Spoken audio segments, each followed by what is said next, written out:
ወንጌላውያን አማኞች እንኳን ደስ አላችሁ። አንዱን የተረት መጽሐፍ ግብዓተ መሬቱን ፈጽመናል። ገድለ ዮሐንስ መጥምቀ መለኮት በመባል የተጻፈው መጽሐፍ ሙሉ ለሙሉ የቤተክርስቲያንን አስተምሮ የማይወክል የሚያዛባ ስለሆነ እንዲወገዝ ተደርጓል። እንኳን አለመቀበል አይደለም ገና አውጥታችሁ ትጥሉታላችሁ። ገድለ ድርሳናትን አንድ ሰው አለመቀበል መብቱ አይደለም።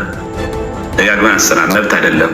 ዘማሪት ቤተልሔም ተዘራ ኑ ዝረፉኝ እያለች ነው። አለኝ ነው ወይስ ሌቦች ኑ ቤቴ? ኦርቶዶክስ ከሙስሊም የተቀበለችው በዓል ያመጡት ከመካ መዲናው ንጉስ ከእስላም ንጉስ እጅ እንዳመጡት ታውቃለህ። ጌታ ሆይ ድረስ ሚሊዮነር እንድትሆኑ የሚያደርጋችሁ የነብዩ ጸሎት። እኔ ዛሬ ጸልያለሁ፣ አንተ ሚሊዮነር ትሆናለህ። አሜን።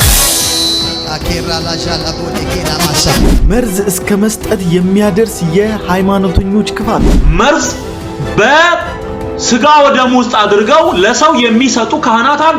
ሳልሰብክ ከቆየው የማብድ ነው የሚመስል። እኔ ወንጌሌ ኢየሱሴን እናቴ እኔ ሳልሰብክ 1 ዓመት ከቆየው ማብድ ነው ይመስለኝ። ምሕረቱ ብዙ ነው፣ ምሕረቱ ብዙ ነው፣ ብዙ ነው፣ ብዙ ነው፣ ምሕረቱ ብዙ ነው፣ ብዙ ነው። ሰላም ሰላም፣ እንዴት ናችሁ? እኔ ወንድማችሁ ጂቬሪያው ነኝ። ዛሬም እንግዲህ እንደተለመደው በቆንጆ ቪዲዮዎች እና በቆንጆ ሀሳቦች ከች ብዬላችኋለሁ። ሁላችሁም ቪዲዮን ከመጀመራችሁ በፊት ላይክ እያደረጋችሁ ቪዲዮን ጀምሩ። ሰብስክራይብ ያላደረጋችሁ ሰዎች ሰብስክራይብ እያደረጋችሁ ቤተሰብ ሁኑ።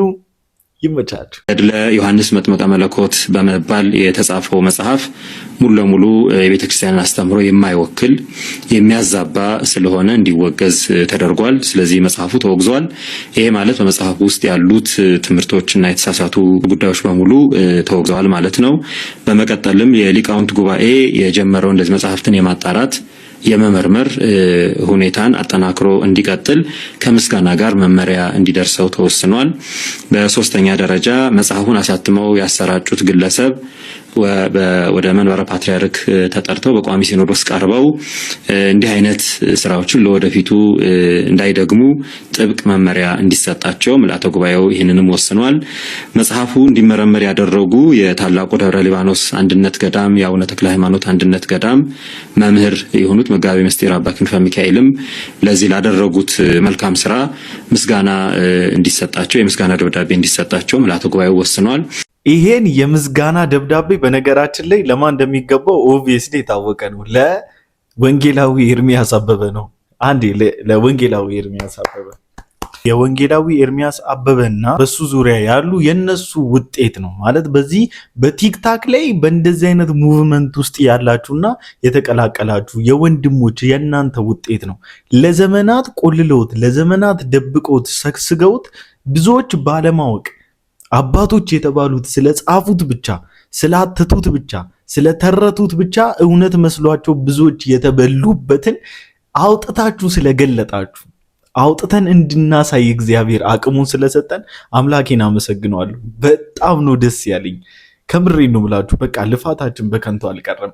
ሚዲያ ላይ የነበረን እንቅስቃሴ በከንቱ አልቀረም። ዛሬ እነሱ እንደነ ኢዮብ ዘሚካኤል አይነቶቹ ምናምን በራሳቸው ጥረትና በራሳቸው ግፊት ይሄንን ነገር አውጥቶ የጣሉ አይነት አድርጎ ነው እያወሩ የነበረውና ኖ በጭራሽ እናንተ ክሬዲት ብታሳጡትም በጭራሽ ነው እኛ ክሬዲት የማናሳጣው።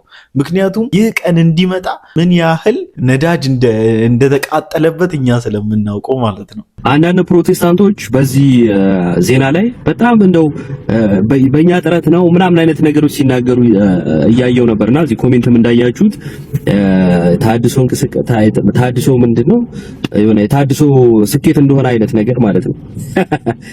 ሰምታችኋል? ጆሮአችሁ ይሰማል። ግን ሲጀመር አንተ ራስህ ወደዚህ ሶሻል ሚዲያ የመጣው በግፊት ነው። ምክንያቱም እኛ ገፍተን ስለመጣንባችሁ ነው፣ እናንተም ገፍታችሁ የመጣችሁት። ከዛ ባለፈ ደግሞ ይሄም ብቻ አይደለም። አሁን ከቤተ ክርስቲያናችሁ ያወገዛችሁትን መጽሐፍ አይደለም በጣም ብዙ ገድልና ድርሳናቶቻችሁን አውጥታችሁ ብታቃጥሉ የምትደሰቱ አይነት ግለሰቦችም እንደሆናችሁ እኮ እናውቃለን።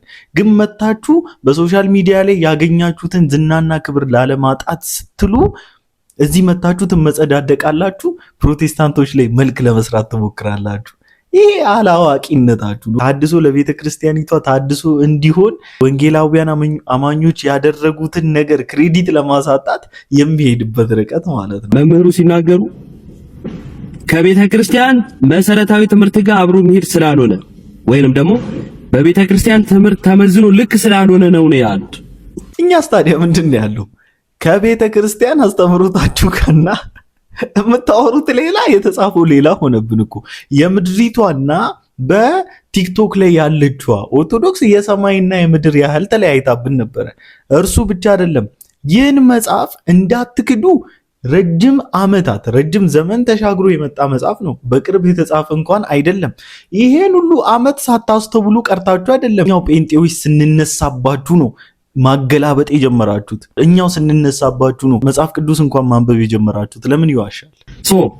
እኛ መመዘኛ ትምህርት አለን ማለት ነው። ስለዚህ አባቶች መዝነው ልክ አይደለም ብለው ያሰቡትን እንደዚህ ሊያስቆሙት ይችላሉ፣ ሊያግዱት ይችላሉ። የተስተካከለውን ከእምነታችን ጋር ማይጋጨውን ነው የምንቀበለው ማለት ነው። አሁን መዝነን ከእምነታችን ጋር የሚጋጨውን ነው ማንቀበለው አለ። ያዙልኝ ይሄን ድርሳናትን አንድ ሰው አለመቀበል መብቱ አይደለም። ደጋግመን አንስተናል፣ መብት አይደለም። አንድ ሰው መጽሐፍ ቅዱስ መቀበል ነው ግዴታው ነው። ተአምረ ማርያም መቀበል ግዴታው ነው። ቤተክርስቲያን የምትቀበለውን ቅዱሱ ላይ መቀበል ግዴታ አለበት። ቤተክርስቲያን የምትቀበለው ቅዱስን ደግሞ ገድል ጽፋ ጽላት ቀርጻ ቤተክርስቲያን በስሙ አንጻ እኮ ለረጅም ዘመን ቤተክርስቲያኒቷ ስትቀበል ነበረ። ስለዚህ እናንተም ተቀብላችሁ ስትኖሩ ነበር።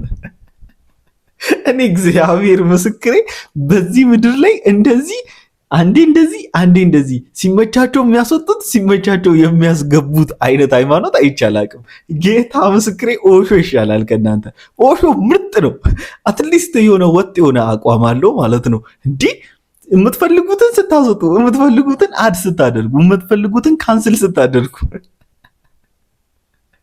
አረ በእናታችሁ እንትናን ወንድማችን ባይስን እኮ ሆናችሁብን።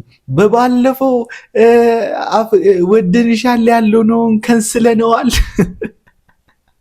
ከነሰላችሁት እኮ ይሄ ጭምራው ይቀበላል። እሺ ምንም እናመቻምቸው የለም። ዛሬ ጻድቁ አባታችን አቡነ አረጋዊ ናቸው። አቡነ አረጋዊ አንቀበልም ማለት አይችልም። ኦርቶዶክስ አይሆነ ገድል ድርሳን የማይቀበል ኦርቶዶክስ የለም። እንዲህ ብሎ ማስተማር ኑፋቄ ነው። ሲዘዝ ባይሆን እንደው ከተአምራት ውስጥ ደግሞ ይሄ ተአምር የቅዱስ አደረገና ከበደ ከተባለ መጸለይ ነው እንዲገልጽልን። ስለዚህ አሁንም ቢሆን ማለት ነው አልሸሹም ዞር አሉ ነው የእናንተ ጉዳይ። እኔ ወድጄ አይደለም ምስቃው። አሁን ለምሳሌ ገድለ ዮሐንስ መጥምቁስ የእሱ አሁን ማለት ነው ከምር አልተገለጠላችሁም ይሆናል። ቼክ አድርጉት፣ ሳትከነስሉት በፊት ቼክ ብታደርጉት ይሻላል። ማለት እንግዲህ በመገለጥ ከሆነ ቁጭ ብላችሁ እንግዲህ ገድላቶቻችሁን አንድ በአንድ ብታነቡትና ብትፈትሹት ስንት ኑፋቄ ስንት ኮተትና አተት ነው ውስጡ የምታገኙት። ስንት የሚያስጠላ ዘጊ የሆነ ነገር ነው ውስጥ ላይ የምታገኙት።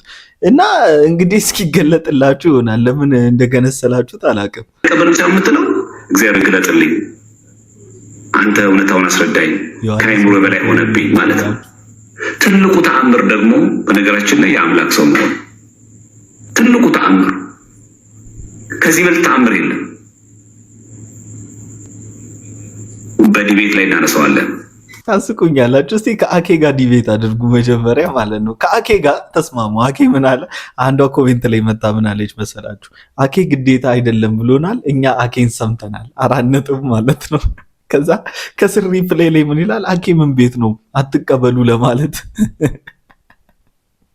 መመዘን ማመዛዘን የማይችል ፒፕል ፈጥራችሁ እኮ ነው የተቸገርነው። እንደነ ኢዮብ ዘሚካኤል ምናምን አይነቶቹ ማለት ነው። ስለዚህ እኔም ከነሱ ጋር ጥዬ ውሳኔን በቀይ እስክሪብቶ አድርጌያለሁኝ። ይማረን ነው ይሳለ ነው ይቀበል እንዴ ምልህ ሲያበሽቀኝ ሲያደርቀኝ አንጀት የላጠው ይሄ ሰውዬ ብለው እንደሚሉት ጨጓራዬን ሲልጠኝ የነበረ መጽሐፍ አንዱ አይደለም እኔ ዛሬ ልቤን አንስቼ መቀጥቀጥ ያለብኝ ነው እኮ ብዬ የምልህ ኃይሎ ጋሞ ማለት ያለብኝ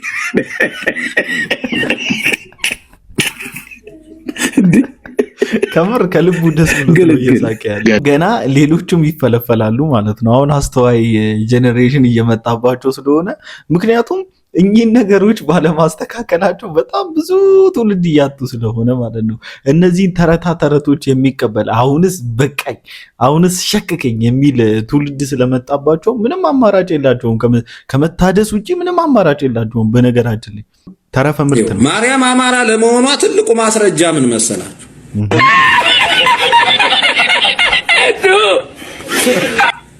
ድንግልና ወይም ደግሞ ምንድነው የምትሉት የሴት ንጽህና ወይ ድንግልና ከወንድ ሳይደርሱ የመቆየት ክብር የሚሰጠው በአማራ ባህል ብቻ።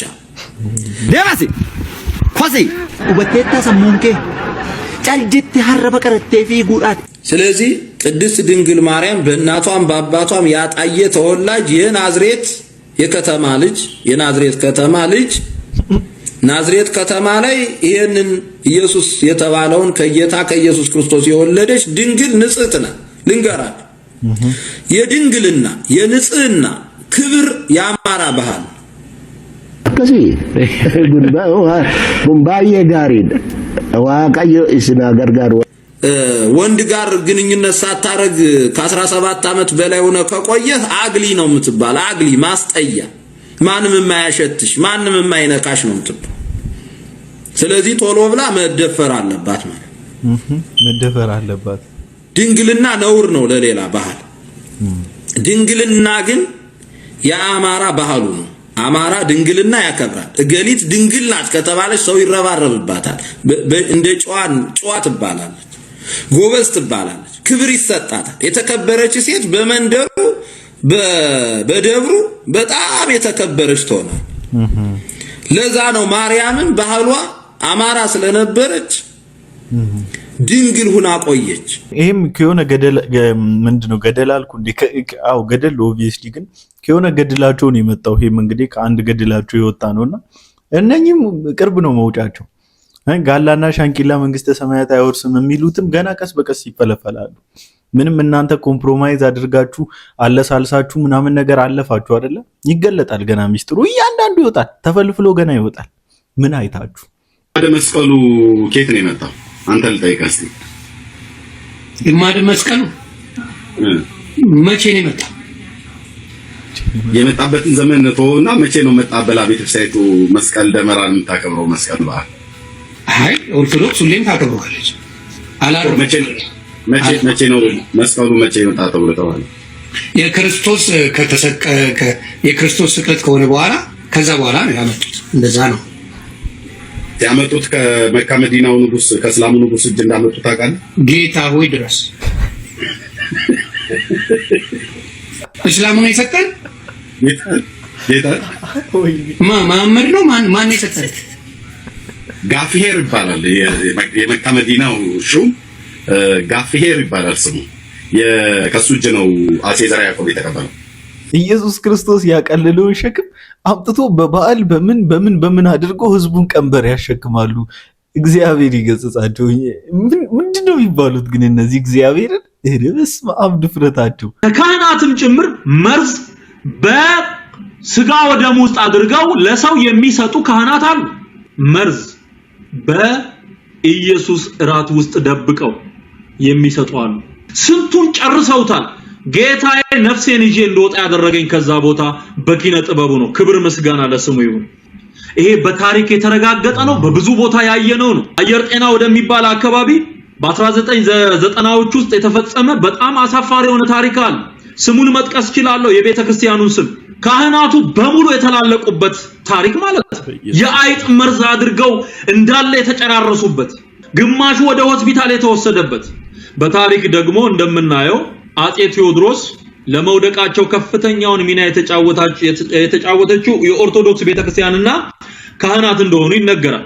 ትክክለኛም ታሪክ ነው። ከቤተክርስቲያኗ ጋር ቀጥተኛ ጸብ ስለነበራቸው አድመው እንዲጠፉ አጼ ቴዎድሮስ እንዲጠፉ ምክንያት የሆኑት የኦርቶዶክስ ካህናት ናቸው። ታሪክ ያስቀመጠው ነው። ይሄ የኢትዮጵያን የታሪክ መጽሐፍት ብትመረምሩ ታገኙታላችሁ። 5 ካህናት ብቻ ቤተክርስቲያን ውስጥ ያገልግሉ፣ ሌላ ወጥቶ ይረስ ስራ ይስራ ብለው አዋጅ ያወጡት አጼ ቴዎድሮስ ናቸው። ታዲያ አጼ ቴዎድሮስን ምን ያደርጓቸዋል? አንድ ጊዜ በጣም ስላስቸገሯቸው ካህናቱ መርዝ በዚህ በቁርባን ውስጥ አድርጎ ያ ቁርባን ብለው በሚጠሩት ውስጥ አድርጎ በስጋው ደም ውስጥ አድርጎ ሊያበላቸው እሳቸው ከባለቤታቸው ጋር መተው ሊቆርቡ ተዘጋጅተዋል። በዚህን ሰዓት ያ ካህን ያንን ያዘው ይንቀጠቀጣል። በቃ ሼክ ያረጋል። በቃ ምን ሆነሃል አሉት።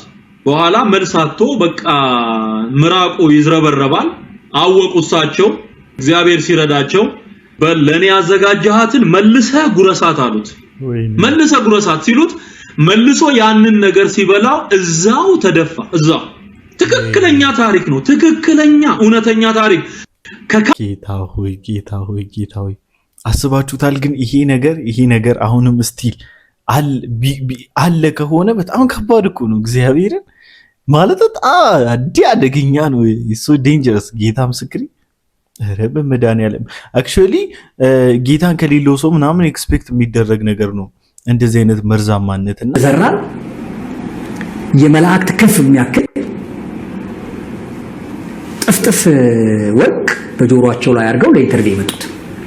በነገራችን ላይ እኛ 80ዎቹ አጋማሽ ላይ ጌታ የነበርን ሰዎች መዘምራን እኮ የጆሮ ጌጥ እኮ አያደርጉም። የስ ጸጉራቸውን ሸፍኑ ነው። ጸጉራቸውን ሸፍኑ ድርድር የለውም። እሱ ድርድር የለውም።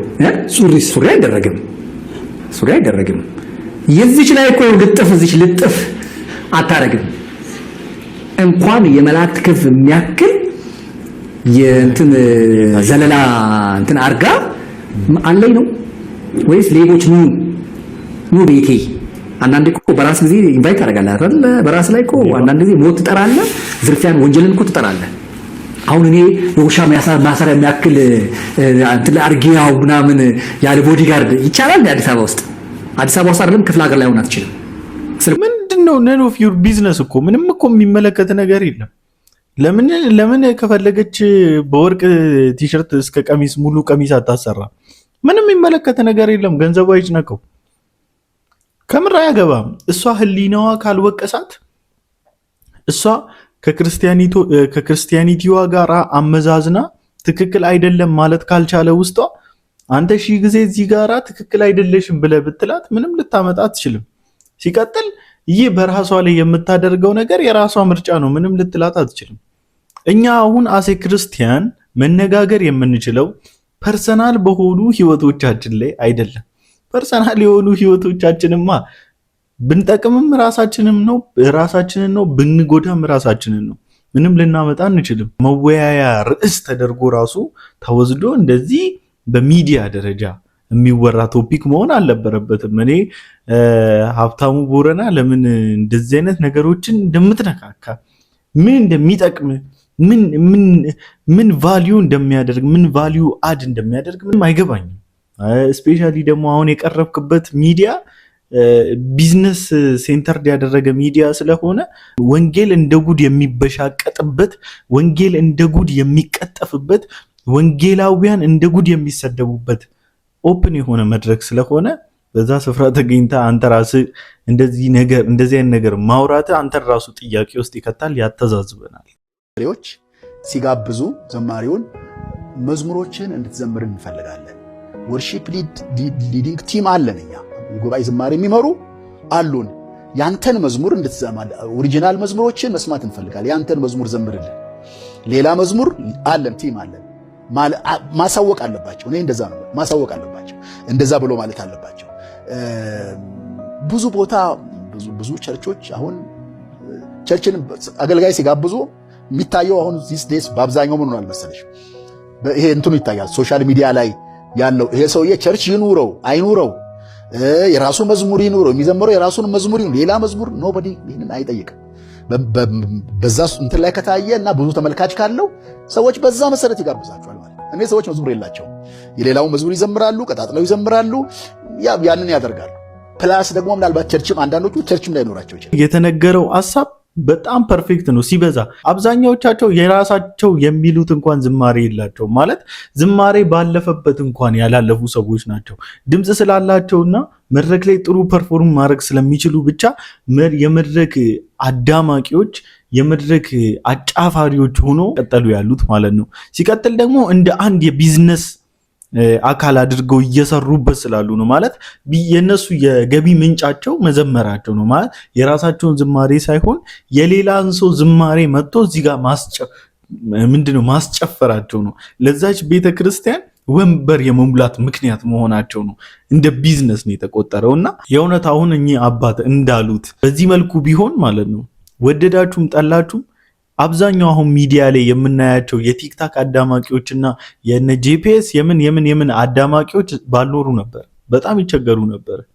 በጣም ማለት ነው ኦቨር ነበር የሚቸገሩት መድረክ ለማግኘት ማለት ነው። እዩ ጩፋ ጋርና ጂፒኤስ ጋር ማገልገል ማለት ውጪ እንኳን ሄዶ የማገልገል አንዱ ኳሊፊኬሽን ተደርጎ ይወሰዳል። ማለት ጂፒኤስ አገልግለሃል ወይ ፋይል አለ ወይ ተብለ ትጠየቃለህ። ስፔሻሊ ሳውዝ አፍሪካ ሄደ የመዘመር አሳብ ካለ ወይም ደግሞ ሳውዝ አፍሪካ ሄደ ለማገልገል የምትጠየቀው ኳሊፊኬሽን አንደኛው ወይ ጩፋ ጋራ ወይ ደግሞ ጂፒኤስ ጋራ የዝማሬ ፋይል ሊኖር ይገባል። ቤተክርስቲያን ሊትራሊ ነው አሁን በዚህ ጉዳይ ላይ ውድቅ እያለች ያለችውና እግዚአብሔር እንግዲህ እንደዚህ አይነት አባቶችን ሰጥቶናል። ምንመከር ከሆነ እንመከርና እንግዲህ እንመለሳለን። ዛሬ ጸልያለሁ፣ አንተ ሚሊዮነር ትሆናለህ። አሜን። አኬራ ላጃላ ቦዴኬላ ማሳ በለጠ የሚባል ሰው ታውቃለህ? እኔ ነኝ። አንተ ነህ? በቃ ሚሊዮነር ሆነሃል። ምንድን ነው የምትሰራው? የግል ድርጅት። ታምናለህ ሚሊዮነር ለመሆን? በኢየሱስ ስም አሁን ሚሊዮነር አደረኩ። ሰለሞን የሚባል ሰው ታውቃለህ? እኔ ነኝ። ወይ አክቲንግ በስትክክል ተማሩ። አክት እንኳን ስታደርጉ ማለት ነው በደንብ እስቲ ለማስመሰል ሞክሩ።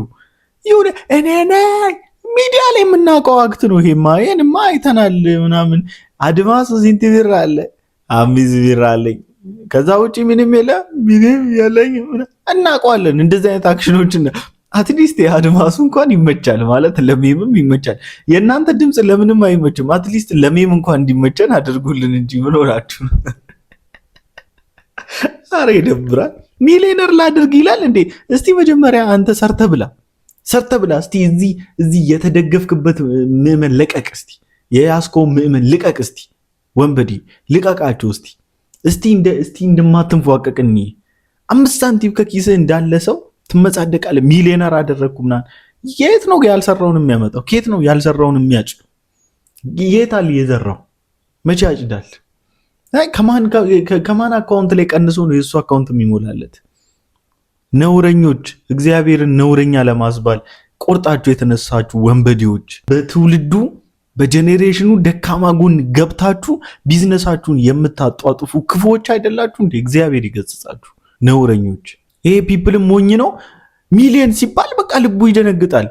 ሚሊዮን በነገራችን ላይ ለሚሰራ ሰው በጣም ትንሽ ብር ነው። ለሚሰራ ሰው፣ ለሚንቀሳቀስ ሰው ብርቃችሁ የሆነባችሁ ማለት ነው ሰነፎች ስለሆናችሁ፣ በጣም ሰነፎች ስለሆናችሁ ማለት ነው። ሰርታችሁ የምትበሉ አይነት ሰዎች ብትሆኑ ኖሮ ሚሊዮን ትልቅ አይሆንባችሁም ነበር። ከእግዚአብሔርም ባልበለጠባችሁ ነበር። በጭራሽ ከእግዚአብሔር ከአምላካችሁ ከምታመልኩት ጌታ በልጦባችሁ ቤተክርስቲያን ስትሄዱ እግዚአብሔርን ፈልጋችሁ እግዚአብሔርን ናፍቃችሁ ከቅዱሳኑ ጋራ አምላካችሁን ወርሺፕ ለማድረግ ትሄዳላችሁ። አምላካችሁን ሰርቭ ለማድረግ ትሄዳላችሁ እንጂ እንደዚህ የዱቄታችሁንና ዘይታችሁን ለመሙላት ተስገብግባችሁ ባልሄዳችሁ ነበር። ሰነፎች ስለሆናችሁ ነው። የሰራ እጅ ብላ በቃ የዘራ እጅ ደግሞ ያጭዳል። አለቀ። ሰው ቤሬ ዘሬ ያለ ነው። እኔ ወንጌሌ ኢየሱሴን እናቴ እኔ ሳልሰብክ 1 ዓመት ከቆየው ማብድ ነው ይመስለኝ። ሳላወራ ስለሱ ዝም ካልኩኝ ምፈነዳ ነው ይመስለኝ። ኤሊሁም ሲያወራ መጽሐፍ ቅዱስ ውስጥ በደንብ ይገባኛል። እኔ ቃል ሞልቶ ብኛል ባልናገር እንደሚፈነዳ የወይን ጠጅ አቁማዳ ሆኛለሁ። ተወጥሬያለሁ። በአጥንቶቼ ውስጥ ገብቶ የቦረቦረኝ ነው አለ። የእንዲህ አበጣ ቆማዳ ታውቃለህ? ቀስ ብሎ ካላፈሰሰ ምን ሊሆን እንደሚችል እንደሱ ነው የሚሆነው። ስለዚህ ማናቸውንም ነገር እኔ ለወንጌል እነማን ይሻሉኛል እላለሁ። አንተ እንደ አገሩ ምድሩ ነው የምትለው። እኔ መጀመሪያም ጠይቀው ይሄን ወንጌል የዚህ ምድር ታሪክ ምድሪቱ ገነትም ብትሆን ዱባይም ብትሆን ይህ ዓለም ያልፋል። እኔ እሱ ጋር አይደለም ያለሁት። በሚያልፍ ዓለም ግን ሰዎች ወደ ማያልፈው መምጣት አለባቸው። ለዛ ለማያልፈው ዘላለማዊ ስራ እኔ የሚመቸኝን ነው ማስብ። ወዳጅ እንዴት ነው ይሄ ነገር? አሁን ነበቀለ ቢመጡ ይሄ ነገር እንዴት ነው ላል ኢየሱስ ጌታ ነው ስል ዝም ይሉኛል ወይስ እናንተ መናፍቃን ብለው ሰብስበው ጨርሱናል? እንደ ኢሳያስ አፈወርቂ እያንዳንዱ ጴንጤ ታድኖ የት እንደገባ ይጠፋል? የለም እኮ ኤርትራ ውስጥ እኮ ከኛ ቀድሞ ነው የተነጠቁ ኤርትራውያን። ክርስቲያኖች በቅርብ አንድ በስውር ፓስተር የሚያደርጋቸው ሰው ሞተ። የት ይቀበር? በቃ የት እንደተጣላ እናውቅ። በቃ መቀበሩላቸው። ስለዚህ እሱን ነው የምጠይቀው። እሺ እዚህ ያለው እዚህ ጋር ያለው እንደውም ግማሹ ጴንጤ ነው ሲሉ እኔ እሱ ይሻለኛል እናት ይላል። እኔ ወንጌል ያሰራኛል አያሰራኝም ጋር ነው ያለው። አንዳንዱ ሰው ግን አየህ ምን መሰለ ሁኔታው ረሃቡ ጥማቱ ይለኛል። እኔ ወንጌል እኔ እዚህ መሬት ላይ ተቀመጥኩት የኢትዮጵያን ኢኮኖሚ ላስተካክል አይደለም፣ የሰዎችን መዳን ጋር የተገናኘ ነው የኔ ጉዳይ። ያየሁት ዓለም እውነተኛ ዓለም ከዚህኛው ዓለም ይልቅ የጸናው ያ ስለሆነ ይሄ ቡቱቶ ዓለም ከዛኛው ዓለም የመጣ ነው። ይህ የሚታየው ከማይታየው ነው የመጣው። ኢትዮጵያ አሁን ነገ ስንነሳ ኒውዮርክ ሆና ብትጠብቀን ከዛስ ስንት ዓመት ነው የምትኖሩት? የተለየ እድሜ አለ? እሱ አይደለም ግን 1000 ዓመታት ኖር። በዛ ውስጥ የሚያስፈልገው ሰው ወደ ህይወት መምጣቱ። ቤተክርስቲያን ሁሌ ነገርን ማሰብ ማገናኘት ያለባት ከላይኛው የሰማች ነው። ወንጌል ኢየሱስ መዳን የዘላለም ህይወት የእግዚአብሔር መንግስት ክራይስት እዚህ ምድር ላይ ሊመጣ ነው። እኛ ልንነጠቅ ነው፣ አብረን ልንነክስ ነው። ይቺ ምድር ለክርስቶስ ንግስና ሳታቀው ራሷን እያመቻቸች ነው። ባበዱ ቁጥር በቀወሱ ቁጥር እዚህ ምድር ላይ የሚኖሩ ሰዎች ስርዓት ባጡ ቁጥር የጌታ መምጣት ቀርቧል። ቤዛችን ቀርቧል። ምድር ላይ የሚፈጸመው አስቀያሚ ነገር ሁሉ ባይሆን ደስ ቢለንም ነገር ግን በአንድ በኩል የኢየሱስ መምጣት ምልክት ነው። ሰው ቤሬ ዘሬ ያለን እኔ ወንጌሌ እግዚአብሔር ስሙ ይባረክ። ስለ እንደነዚህ አይነት አገልጋዮች ስለ ዴቭና ስለ መሰሎቹ ወንጌልን ንጹህ ወንጌል ለዚህ ህዝብ ስለሚያካፍሉና ስለሚያገለግሉ ለአምላካቸው ታማኝ የሆኑ አገልጋዮች ስለሆኑ እግዚአብሔር ስለነሱ ስሙ ይባረክ፣ ስሙ ከፍ ይበልልን። ዋው በቃ የእውነት እግዚአብሔር እንደዚህ ያሉ አገልጋዮችንም ደግሞ በዚህ ዘመን ያስነሳልን። ከነሱ መሃል እኔን ያድርገኝ፣ ከነሱ መሃል እናንተን ያድርጋችሁ። እግዚአብሔር እርሱን በማገልገል ይባርካችሁ። እግዚአብሔር እርሱን እንድታገለግሉት ፊቱን ብቻ ያብራላችሁ። ምንም አያስፈልግም ሌላ ምንም ነገር ማለት ነው። ፊቱን ብቻ ያብራላችሁ። ፊቱን ብቻ ያብራልኝ፣ ምንም አልፈልግም ሌላና ለዛሬ ይዤላችሁ የመጣሁት ቪዲዮ ይሄን ይመስል ነበር። ሁላችሁም እንደተዝናናችሁበት እንዲሁም ደግሞ እንደተደሰታችሁ እንደተማራችሁበት ተስፋ አደርጋለሁ። በቀጣይ ቪዲዮ እስክንገናኝ ድረስ ሰላም ቆዩልኝ። ሰብስክራይብ፣ ላይክ ማድረጋችሁን እንዳትረሱ። ይመቻችሁ።